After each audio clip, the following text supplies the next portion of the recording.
it for me. Ooh, and I'm feeling good. Hear what I say. We are the business today. Fuck shit is finished today. RT&J. What is going on, everybody? It's your boy Average Leader here with another video. Today we are tackling buildings with an ocean view. This is a brand new problem on Leetcode, and it is commonly asked by Facebook in the last few months.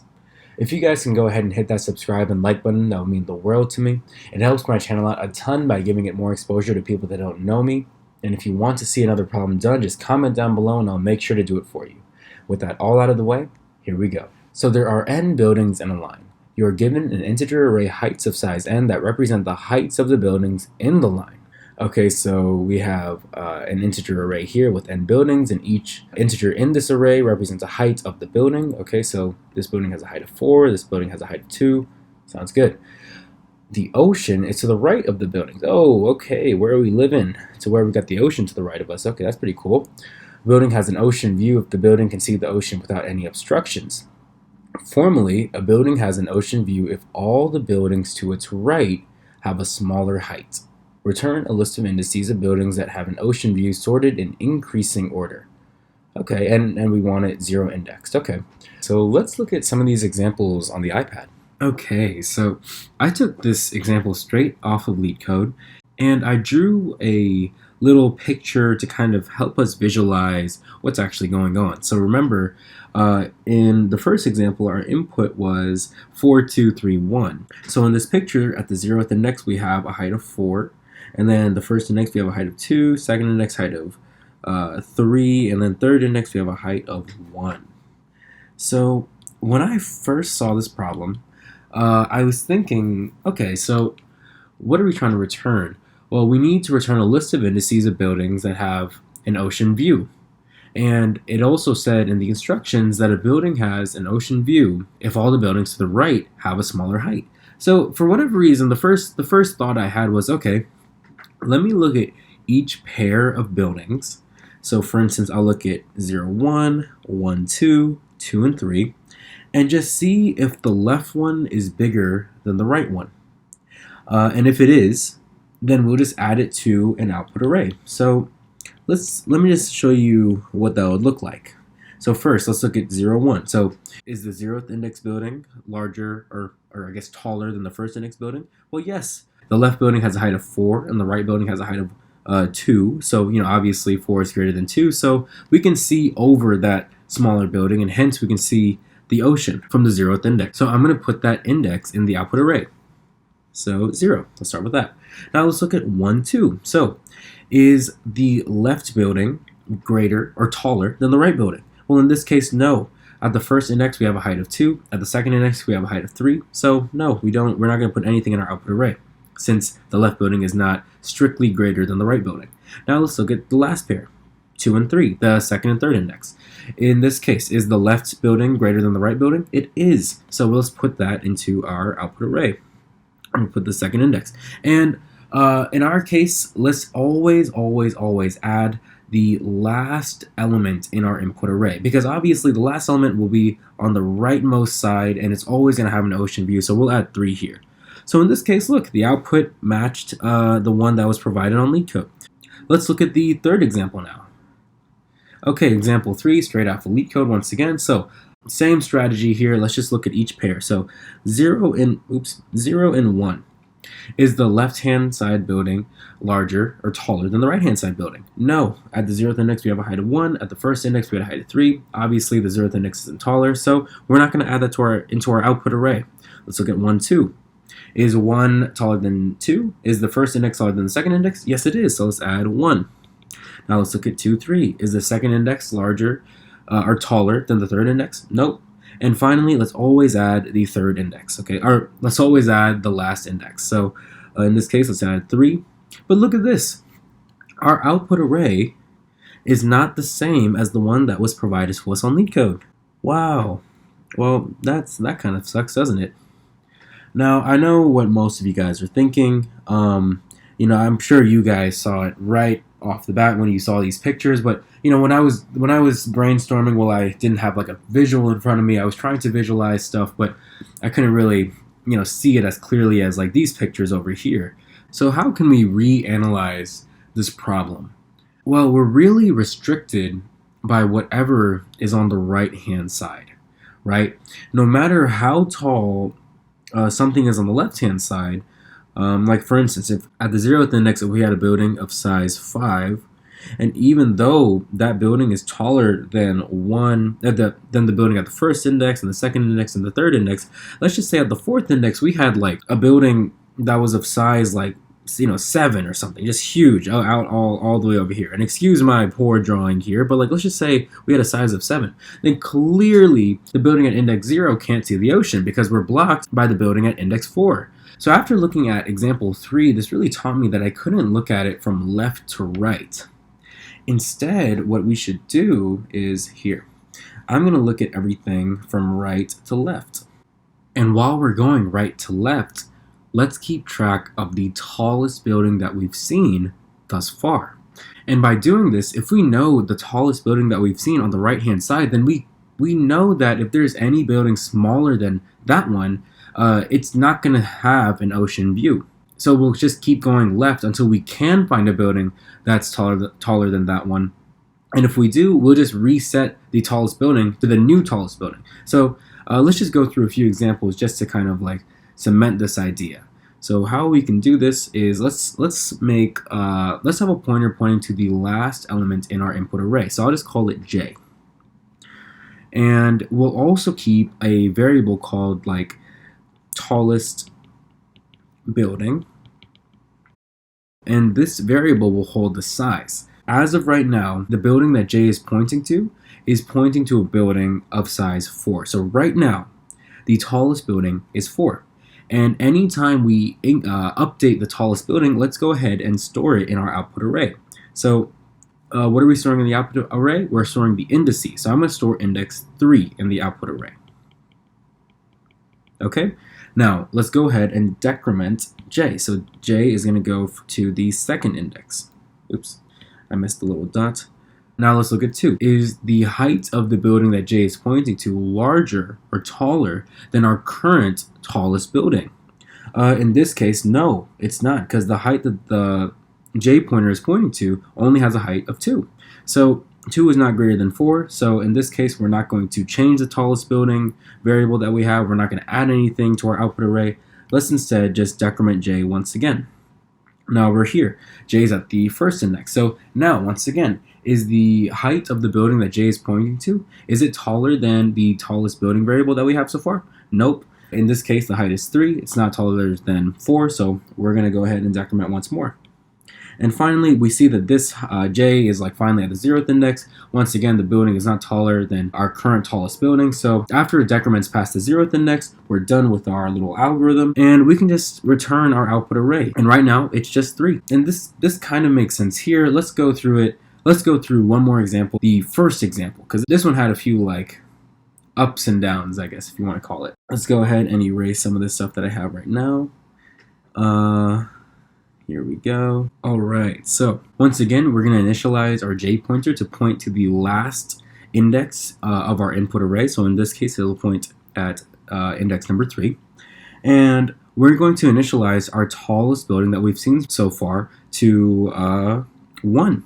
Because right now, that's what J is pointing to. That's the first thing that we've seen. So at this current moment, that is the tallest building that we've seen. So anytime we add or change our tallest building, we're going to store that building in our output array.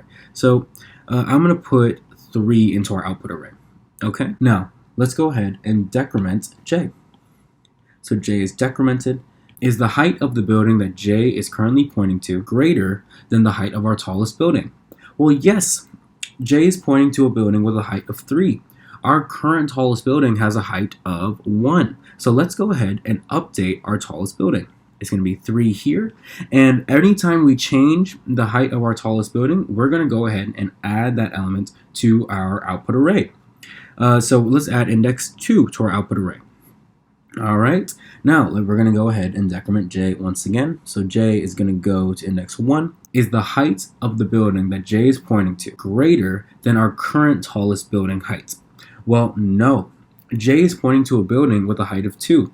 our tallest building, clearly, as we see here, has a height of 3. So right now, nothing gets updated. We're not adding anything to the output array. Let's go ahead and decrement j one more time, and it's going to go to the 0th index. Now we're going to ask the question again. Is the height of the building that j is currently pointing to taller than our current tallest building? Yes, j is currently pointing to a building with a height of 4. Our tallest building that we've seen thus far, that we've recorded, is 3. So let's go ahead and update our tallest building, and that's going to be 4. And when we update our tallest building variable, we are going to add the index that j is pointing to our output array. So let's add 0 to our output array. Now j is going to decrement once more, and once it decrements below 0, then we're done with our little code that we've written up. So that is how we're going to solve this problem, guys. Hopefully this made a little bit of sense, and hopefully you guys caught this little trick before I did. It was pretty silly of me to just look at pairs, and it even said it in the instructions. If I just looked at the instructions a little bit more carefully, it even tells us a building has an ocean view if all the buildings to its right have a smaller height.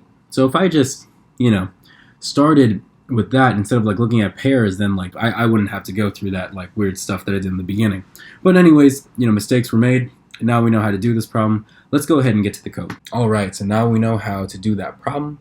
Let's start coding this sucker out. So for those of you guys who have followed me, you guys know that I will usually start the problem asking the question, what are we going to return? Well, in this case, we're going to return an int array. I would go ahead and, declare and initialize an int array, but in this situation, we don't know how many elements are going to be in our array. In example 1, we had input of size of length 4, and we output an array of length 3, and then in example 2, we had an input of length 4, and we outputted a length of 4, and then example 3, input length 4, output length 1. So, in this case, we don't really know how many elements will be in our output array.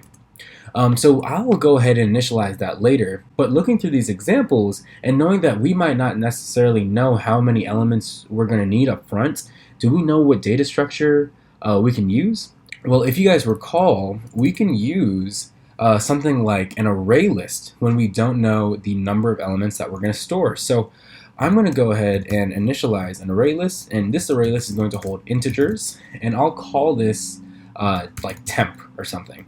Equals new array list. All right, and now we need a variable to hold the tallest height that we've seen so far. So I'm going to call it int. I'll just call it next biggest equals, and right now we'll set it equal to 0. And we can set it equal to 0 because obviously we know that the first element that we're going to iterate through, which is going to be the far right element of our height array, that's going to be the first element that we'll add to our output array. And that's going to be the first building that will be the quote-unquote next biggest, the tallest building that we've seen so far. So I'll just change it when we iterate through it in our while loop that we'll make in a second. And now the next thing that we're going to need to create is our pointer. So just like we did in the example, I'll have a pointer j, and I'm going to set it equal to the last element in our input array. So that's going to be heights.length minus 1. All right, now we have all the pieces that we need so far. Let's go ahead and focus on how we're going to iterate through our input array. So I'm thinking we'll use a while loop. And I'll just say while j is greater than or equal to 0, we're just going to keep iterating. And at the last line in this loop is going to be j minus minus. So that way we actually decrement through everything. What is the thing that we're trying to figure out? We want to know, upon every iteration, is the height of the building that j is pointing to greater than the next biggest variable that we currently have? If it is, we're going to update this next biggest, and we're going to store that value in our temp array list. Okay, so we can do that with a simple conditional here. So if heights j is strictly greater than our next biggest, let's go ahead and update our next biggest equals heights j to be the thing that j is pointing to, and we're going to add the index to our temporary array list, add j. Now, after this while loop executes, we should have all the indices that we're going to want to return in our output array. But the thing is, it's going to be in reverse order. Because we're going from right to left, in this case, the output is 0 to 3, but in our array list, there's going to be, it's going to be in the order of 3 to 0. So we're going to keep this in mind as we create our actual answer array and store the values in our answer array. So now we can go ahead and create our return array. So I'm going to call it int answer equals new int, int, and now we know how many elements that are going to be in this array, because we can just store our array list size into this answer array. So temp.size will be the length of our answer array. And just like I said earlier, everything in our array list is stored in the backwards order. So what we're going to do is iterate through our array list backwards. So I'm just going to say int I equals temp.size minus 1, I is greater than or equal to 0, I minus minus. So we're decrementing through our array list. So by doing this, this will iterate through our array list like so. It's going to give us the order of 0, 2, 3. And we can store these values, the correct order that we want it to be in, into our answer array. So to do that, I'm going to make another index which will represent the index in our answer array. Answer at the index of index that we just created, oopsies, equals temp.get I. And after this line, we're going to increment our index. And this will allow our indices to be in the correct order. In the instructions, it said that we want our indices sorted in increasing order. So although it's currently stored in decreasing order in our array list, if we just iterate backwards in our array list and have an index that will increment forward in the forward direction, this is an easy way to make sure that our indices will be sorted in increasing order. I hope that made sense. That was a little weird to talk about. But the final step that we're going to have to do is return our answer array. So I think this will do it. Let's go ahead and run this code. Hopefully I didn't make any mistakes here. Awesome. Let's go ahead and submit. Oh, great. 2 milliseconds faster than 100% of Java online submissions. This is great. So now let's go ahead and talk about the time and space complexity. Well, time complexity is, let's see, since we're iterating through our entire heights array one time, we're automatically at time complexity of O of n. And since we are iterating through our array list one more time, I guess at the worst case, we can store every single element in our input array into our array list, just like we did in example number 2 here. Our iteration through our array list would also be O of n. So in total, it would be O of 2n, but this simplifies to O of n since we remove the constant. We don't really consider the constant when we're talking about time complexities. And space complexity would just be O of n due to the temporary array list that we've created, since at the worst case, this array list can hold every single element in our heights input array.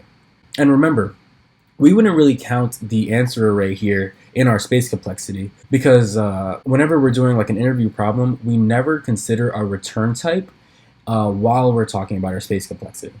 So yeah, guys, I mean, that's how you do this problem. Hopefully you enjoyed this little explanation. Hopefully this will help you guys solve some other problems. If you guys found any value from this video, go ahead and give this video a big like and subscribe to the channel. And just comment down below, any problem that you want me to go ahead and do. I'll do that for you happily. I'll even shout you guys out. But yeah, with that all out of the way, I'll see you guys next time. A man, but I'm animal raw. We are the murderers there. Dealt with the jail and we murdered the murderers there. Then went to hell and discovered the devil delivered some hurt and despair. Used to have power to push. Now I smoke pounds of the kush. Holy, I'm burning the bush. Now I give a fuck about none of this shit. You run her over and out of this bitch.